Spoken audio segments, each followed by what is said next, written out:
ของดีก็เจอของดีก็ต้องซีมในจักหน่อยนะพี่น้องเนาะ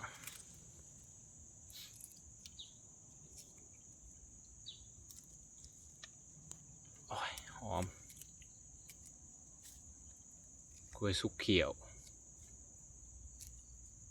ปกติมันสีใหญ่แต่มันหลายปีแล้วมะมันเลยน้อย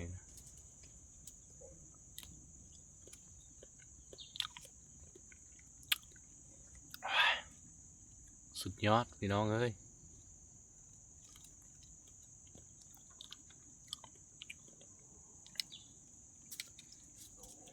เจอของดี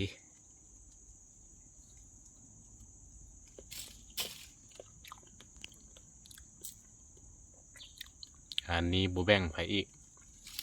จองคนเดียวเลย